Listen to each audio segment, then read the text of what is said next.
Hello, welcome to the latest breaking news. In this video, you will see important news on use of trending and breaking. Please like this video, subscribe this channel. The 25 greatest stand-up comedians of all time. Let's take a look at the 25 greatest stand-up comedians of all time, presented in no particular order, because laughter is not competition.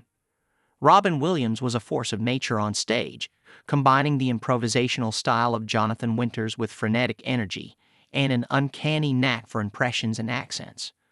Some comedians try to play it cool on stage. Williams went 100 miles a minute, mouth moving almost as fast as his whirling brain.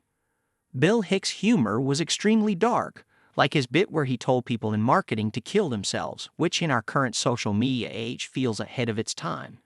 He only lived to age 32, struck down in his prime by pancreatic cancer.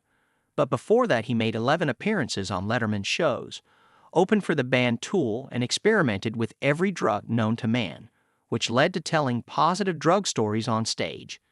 For the record, there's no truth to the rumor that he's really Alex Jones. Gary Shandling created and starred in two all-time great sitcoms. It's Gary Shandling's Show and The Larry Sanders Show, but before that he was a stellar stand-up comic. His neurotic, self-deprecating persona was so refined that it felt completely conversational, with jokes appearing almost organically without obvious punchlines. Shandling is another performer whose stand-up career would have been even greater had he not been so good at making TV shows. Phyllis Diller was 37 years old before she started her stand-up career, though she'd done comedic segments for local TV before that. Her first 2-week booking at the Purple Onion in San Francisco turned into a nearly 2-year run, and from then on there was no looking back. Diller was one of the first female comedians to become a household name, and she was known for her wild hair, crazy outfits, and stage props, including a wooden cigarette, on her way to a long career, and status as one of the first gay icons in stand-up. Tig Notaro has been correctly celebrated for her album Live, taken from a set at Largo in Los Angeles, where she somehow made her recent cancer diagnosis and the death of her mother funny, albeit heartbreaking. But Tig can make anything funny. Chance meetings with Taylor Dayne, or even just dragging a stool across the stage on Conan. Another fearsome comedic talent who died too soon, Patrice O'Neal was a fearless, truth-telling comedian who almost delighted in taking extreme positions and winning an audience back. There's a great example at the beginning of his final special, Elephant in the Room, where O'Neal contrasts the different reactions when a white woman or a woman of color goes missing.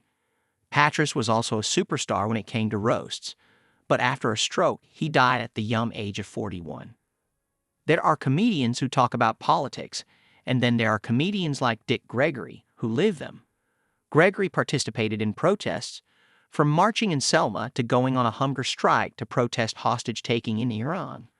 Along the way, Gregory became one of the first black comedians to cross over to white audiences and was the first black comedian to get invited to the couch on The Tonight Show. Don Rickles is simply the greatest insult comic in history. There'd be no Comedy Central roast at the Friars Club without Rickles, the master of the put-down. But he's a nice guy, he plead, after shredding various audience members from the stage and calling them hockey pucks. He became synonymous with Las Vegas and insult comedy, and even memorably voiced Mr. Potato Head late in his career. Bob Newhart recorded his first album before he had his first real nightclub gig, but doing things unconventionally was part of his charm. Newhart pioneered the one-sided phone conversation bit, where he had imaginary chats with people like Abraham Lincoln and Sir Walter Raleigh. It was no surprise that Newhart became such an adept straight man on his later sitcoms, because he managed to deliver hilarious routines by only providing the straight man's side of the chat already. Best known for his role on Sanford and Son, Red Fox was a stand-up pioneer. In 1956, he recorded what was the first real stand-up record, the first of over 50 that he put out in his career. Not only was he a comedy legend, but he also was friends with Malcolm X, who called Fox the funniest dishwasher in Chicago back when Fox was known as Chicago Red. Some comedians like to work clean. Dave Attell revels in the dirty, writing the most elegant, well-crafted filthy jokes of anyone in the business. His show, Insomniac, was a cult classic for Comedy Central.